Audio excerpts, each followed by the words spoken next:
Welcome back, Insufferable gaming fans. Your old pal Rosser here, and today, though this may be a huge mistake on my part, we're playing Astyanax, which might actually be pronounced wait, how was it pronounced? Astyanax. I could be wrong on that one too. My ancient Greek is not great, quite frankly, but however it's pronounced, that's what we're doing. And here's the story.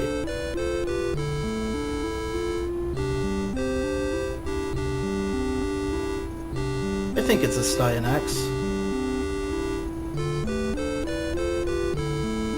Anytime you try to look something up these days, it's written with a bunch of upside down E's and A's, and apostrophes where they don't belong. If it were up to me, I'd simplify things in a much simpler manner. But already, this character has a lot more background than half of the other ones that we've come across so far. Background which I assure you in the end will be completely unnecessary. This game is notorious for having unfair enemy placement around jumps. What the heck, indeed. This game also has some pretty kickin' music. Let's just enjoy that for a couple here.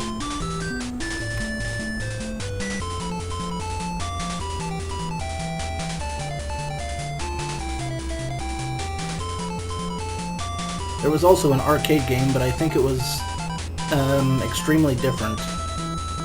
I'm not familiar with the arcade game. Alright, let's head on in. See what's going on here. Woo!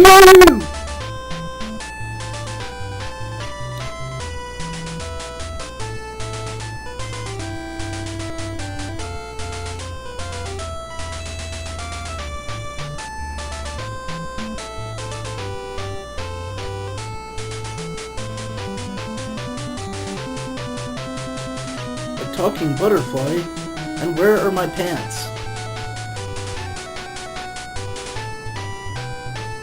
No, seriously, why is it that every time someone embarks on an epic journey, the first thing that happens is their pants turn up missing? I think this subject needs to be addressed. Rosebud.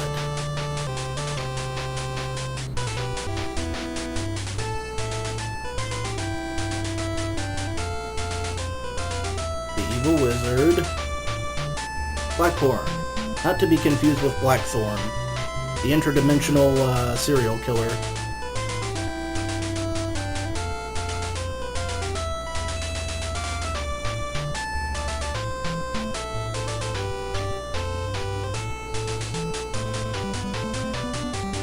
What are you talking about, kid? Don't you know that 16-year-olds are 8 feet tall and bulletproof?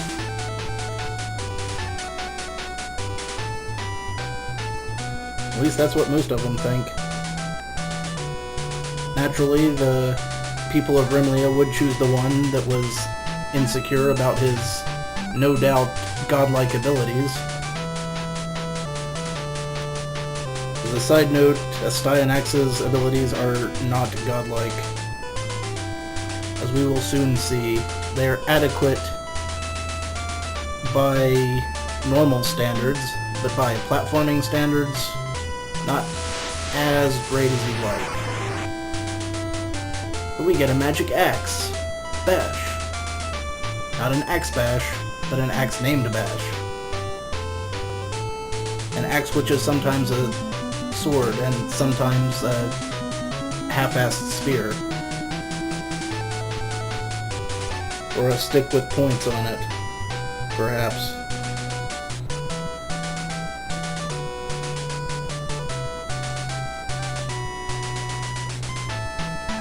And so, a 16-year-old on his way to school is shanghaied to save a princess, which is quite frankly better than what he was going to get at school anyway. Alright, let's move on. First, the exclamations. No, first we listen to this kick-ass music for a little bit.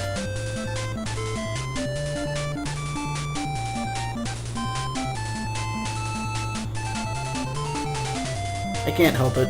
Alright, if we pause, we can switch between different magic spells. There's Time Stop, Fire, and Lightning. In ascending order of magic cost, which is that SP at the bottom of the screen. Also, we have a power level for our weapon. If we let it fill up, we do bigger hits on the enemies. And here's one of those damned eyeballs that'll thwart us at every turn. This power-up gives your power meter more power. Power. Power, power, power. We always want to get rid of these things before we do any jumping.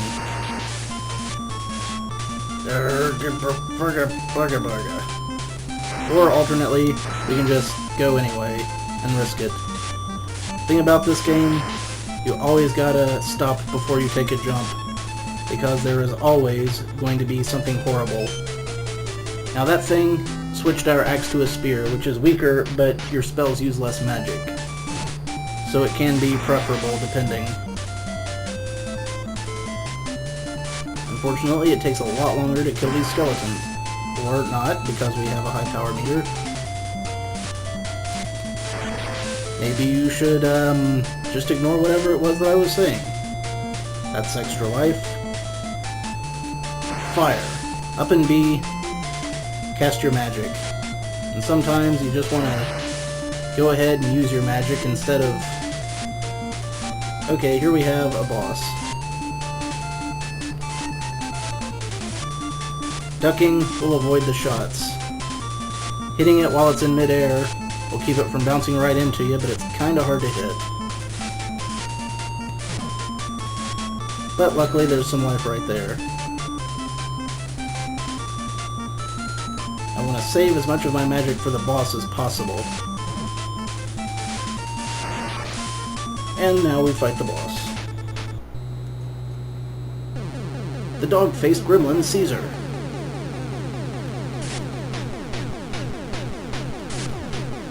Which will throw its head at you. This reminds me of something, but I don't quite remember what. Now if we really want to get things fast-tracked, let's use our fire. And this guy, he's nothing. Even if we had no magic, we could just keep bouncing him off the back wall by hitting him.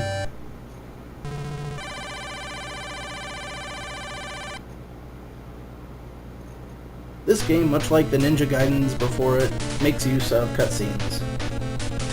Or maybe some of the Ninja Gaidens came after it. I don't recall right offhand. This guy doesn't mince words. Caesar has been killed. Hoo-hoo, and we're being called vermin. How edgy.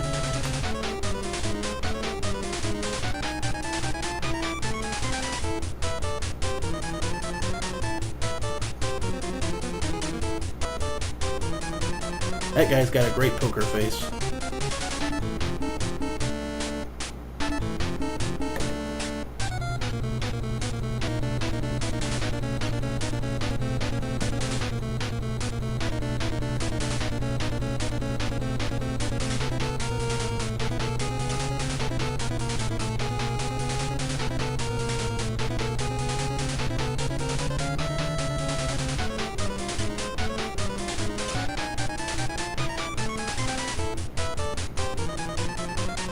Who must destroy him?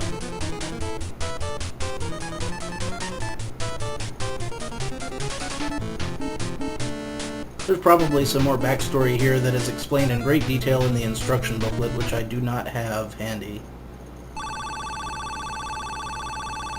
Oh, that's a good start. We'll work on it some more next time. Until then, this is your old pal Rosser.